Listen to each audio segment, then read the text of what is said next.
ሰላም ቅዱሳን የእግዚአብሔር አምላክ ጸጋና ሰላም ለእናንተ ይሁን። እኔ ወንድማችሁ ነብይ ፍቅሬ ነኝ።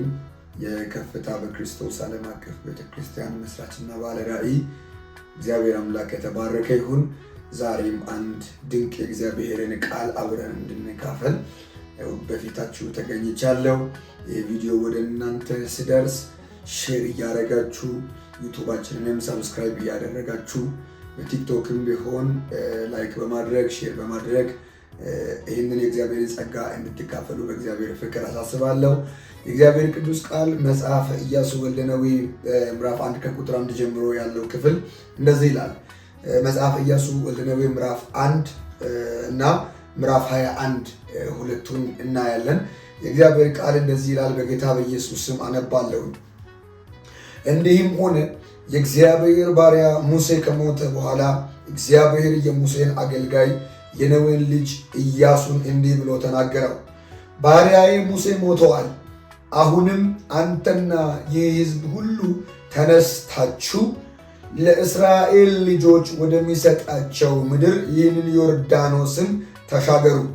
ለሙሴ እንደነገርሁት የእግራችሁ ጫማ የሚረግጠውን ቦታ ሁሉ ለእናንተ ሰጥቻለሁ።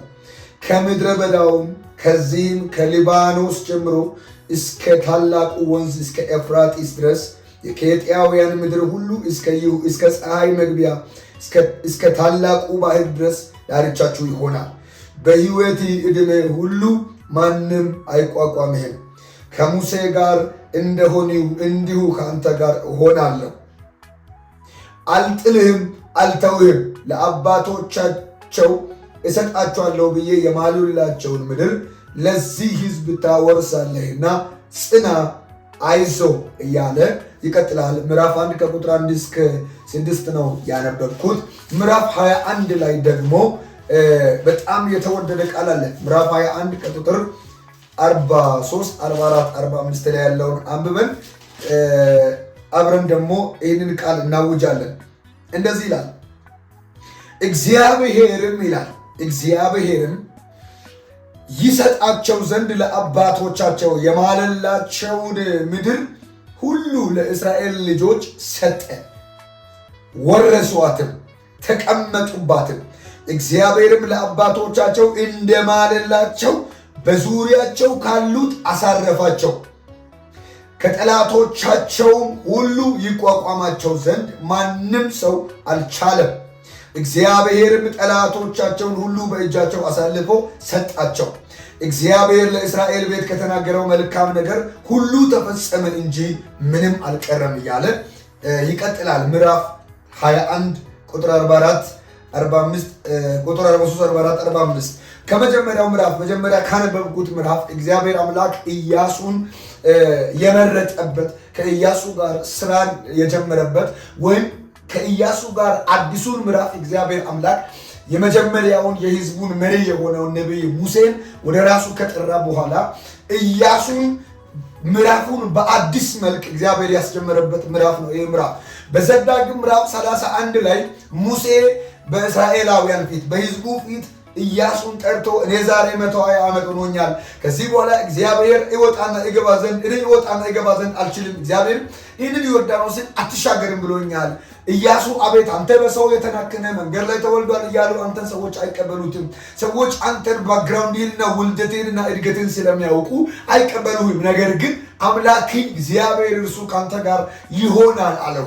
ኢያሱን ሙሴ በእስራኤላውያን ፊት እግዚአብሔር ከእርሱ ጋር እንደሚሆን፣ እግዚአብሔር ከእርሱ ጋር እንደሚጓዝ፣ የእግዚአብሔር አብሮነት ከእርሱ ጋር እንዳለና እግዚአብሔር ኢያሱ ሕዝቡን በሚመራበት ጊዜ ሁሉ እግዚአብሔር ከኢያሱ ፊት እየወጣ እንደሚያበረታታው በአባቶቻቸው ዘመን የተናገረውን ኪዳን እንደሚፈጽም ለሕዝቡ ሙሴ ኢያሱ ደግሞ ሕዝቡን እንደሚያወርስ ሙሴ አስታጠቀ፣ ተናገረ።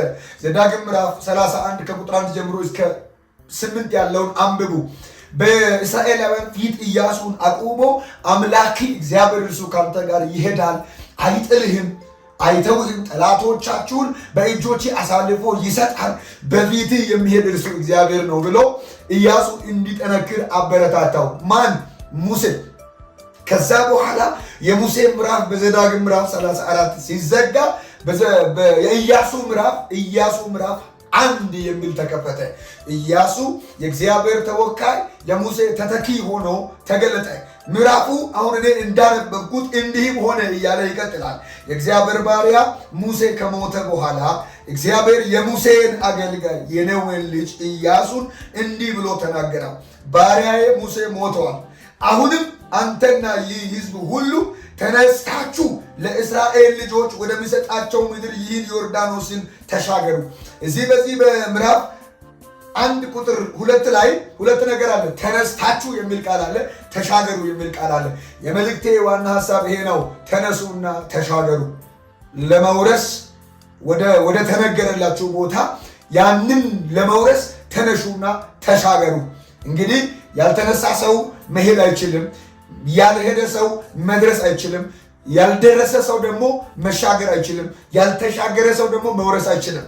ስለዚህ የመጀመሪያው ስቴፕ ምንድነው? መነሳት ነው። ስትነሱ የተነሳ ሰው አይቆምም፣ መሄድ ይጀምራል። የሄደ ሰው መሄድ የጀመረ ሰው ደግሞ ይደርሳል። የደረሰ ሰው ደግሞ ይሻገራል። የተሻገረ ሰው ደግሞ አይቆምም። ምን ይሆናል? ይወርሳል። በኢየሱስ ስም ይህንን ቃል በሕይወታችሁ ላይ አውጃለሁ። እኔም ለእናንተም ለቤቴም ለቤታችሁም ለሕይወቴም ለሕይወታችሁም መልእክት ነው። ለአገልግሎታችሁ መልእክት ነው። በጌታ በኢየሱስ ስም ተነሱና ጉዞ ጀምሩ። የተቀመጣችሁበት ጊዜ በቃ። የረከሳችሁበት ዘመን በቃ።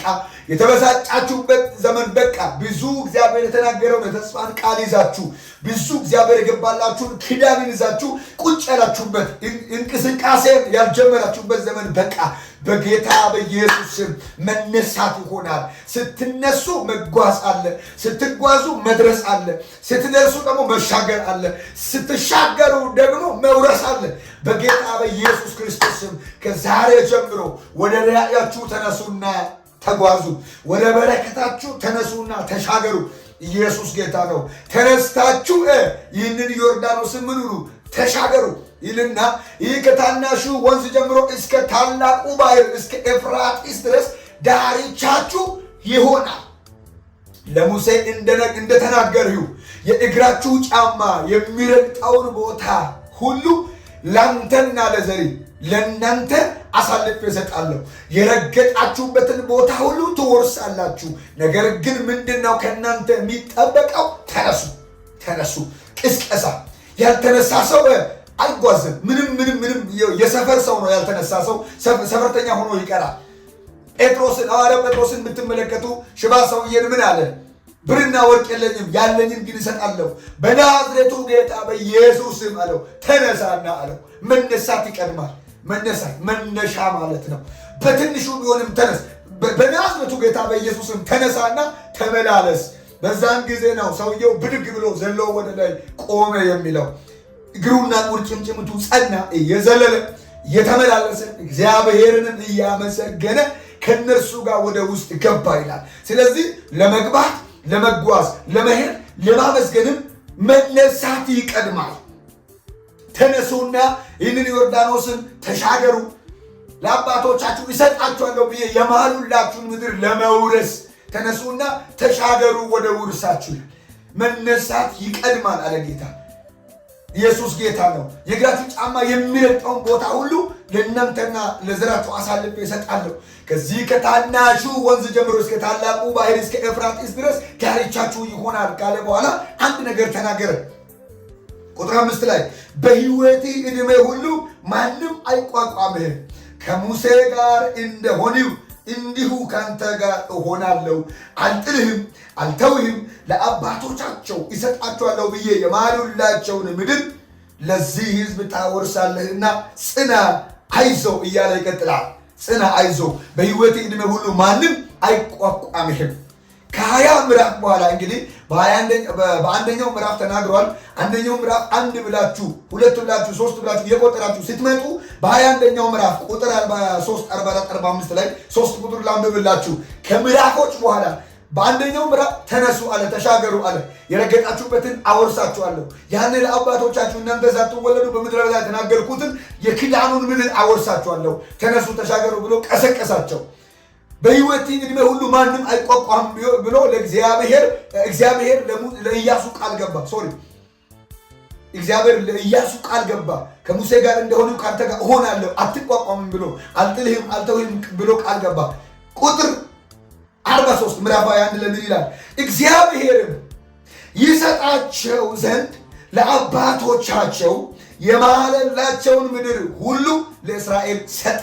ሃሌሉያ! ከምዕራፎች በኋላ ከ20 ምዕራፍ በኋላ በአንድ ላይ ተናገረ፣ በ21 ላይ ፈጸመ። እግዚአብሔር ጃዳቬ ካታንያ እግዚአብሔርም ይሰጣቸው ዘንድ ለአባቶቻቸው የማለላቸውን ምድር ሁሉ ለእስራኤል ሰጠ። 1 2 ላይ ደግሞ ወረሷትም። 3 ደግሞ ምን ይላል? 3ኛ ደረጃ ላይ ተቀመጡባትም። በጌታ በኢየሱስ ክርስቶስ ስም የተነገረላችሁ መቀመጫ ይሆንላችኋል። እግዚአብሔር ያወራችሁ፣ እግዚአብሔር የተናገራችሁ ከምዕራፎች በኋላ በኢየሱስ ስም ከእግዚአብሔር እጅ ትወርሱታላችሁ፣ ከእግዚአብሔር እጅ ትቀበላላችሁ። እግዚአብሔር ሰጠ ይላል፣ እስራኤላውያንም ወረሱ ይላል። ከዛ በኋላ በ3ኛ ደረጃ ላይ ተቀመጡባትም ይላል። በኢየሱስ ክርስቶስ ስም እግዚአብሔር የተናገረልህን ይሰጣል። አንተም ትወርሳለህ። ወርሰ አርፈ ትቀመጣለህ። ኢየሱስ ጌታ ነው። ትወርሳለህ። መቅበስበስ አይሆንም። ተነሱ፣ ተሻገሩ። የእግሮቻቸው ጫማ የረገጠውን ቦታ ሁሉ ወረሱ። እግዚአብሔር እንደተናገረው ምን አደረገላቸው? ሰጠ ለእስራኤል ልጆች ይላል። ተቀመጡባትም ይላል። ወርሰው ተቀመጡ ይላል። በኢየሱስ ስም እግዚአብሔር ይሰጣል። የተናገረው ለአባቶቻቸው የተናገረው ልጅ ሆነ። አንተ ልጅ ሆነ ስላንተ የተነገረልህን ቤተሰቦች የሰሙትን እግዚአብሔር አምላክ ላንተ ይሰጣል። ለቤተሰቦች ላንተ የተነገረልህን ኪዳን በኢየሱስ ክርስቶስም ትወርሳለህ። እግዚአብሔር ይሰጣል፣ ትወርሳለህ። በኢየሱስ ስም መውረስ ይሆናል። በኢየሱስ ስም መውረስ ይሆናል። በዚህ በእግዚአብሔር ቃል ባርካችኋለሁ። ሰጠ ይላል፣ ወረሷትም ይላል፣ ተቀመጡባትም ይላል። የተነገረልህ መቀመጫ ይሆናል። ሳትረበሽ በኢየሱስ ስም ሳትናወጥ በኢየሱስ ክርስቶስ ስም ታርፋለህ። በኢየሱስ ስም ትወርሳለህ። በጌታ በኢየሱስ ስም እግዚአብሔር ሰጠ ይላል፣ ወረሷትም ይላል፣ ተቀመጡባትም። የእግዚአብሔር ቃል እንደሚል በጌታ በኢየሱስ ስም መውረስ ይሆናል። ቁጥር 44 እንደዚህ ይላል፣ እግዚአብሔርም ለአባቶቻቸው እንደማለላቸው በዙሪያቸው ካሉት አሳረፋቸው። እሺ፣ ከጠላቶቻቸውም ሁሉ ይቋቋማቸው ዘንድ ማንም ሰው አልቻለም።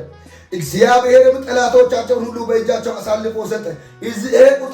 ይሄ ቁጥር በዘዳግም ምዕራፍ 31 እና በኢያሱ ምዕራፍ 1 ላይ በሕይወቴ ዕድሜ ሁሉ ማንም አይቋቋምም አለ። ኢየሱስ ጌታ ነው።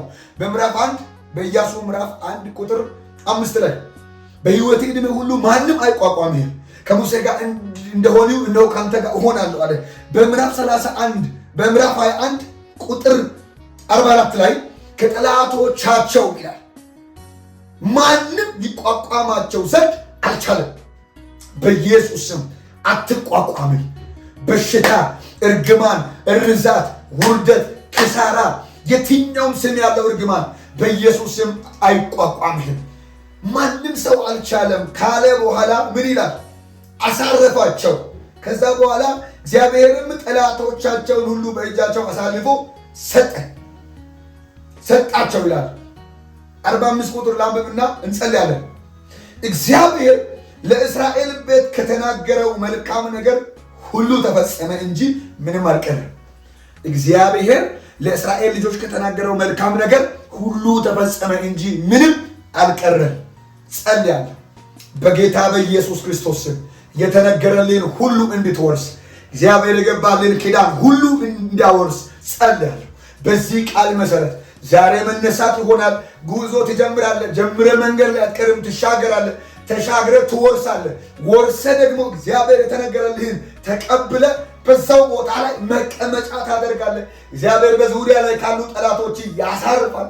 አርፈ ደግሞ ጠላቶችን ሁሉ በእጅ ትገዛለህ። እግዚአብሔር ለእስራኤል ቤት የተናገረውን መልካም ነገር ሁሉ ተፈጸመ ብሎ የእግዚአብሔር ቃል እንደሚናገር በጌታ በኢየሱስ ክርስቶስ ስም ሁሉ ይፈጸማል። በዚህ ጸሎት ከኔ ጋር ጸልዩ። ይህንን አዋጅ በሕይወታችሁ ላይ አውጁ። የሰማሁት ሁሉ ይወርሰኛል። የሰማሁት ሁሉ ይፈጸማል። እግዚአብሔር ለእኔ ቤት፣ እግዚአብሔር ለአባቴ ቤት፣ እግዚአብሔር ለቤተሰቦቼ፣ እግዚአብሔር ለመንገዴ፣ እግዚአብሔር ለነፍሴ የተናገራትን ሁሉ እወርሳለሁ። ይፈጸማል። በሕይወቴ ላይ ሳይፈጸም አልሞትም። ሳልወርስ አልሞትም።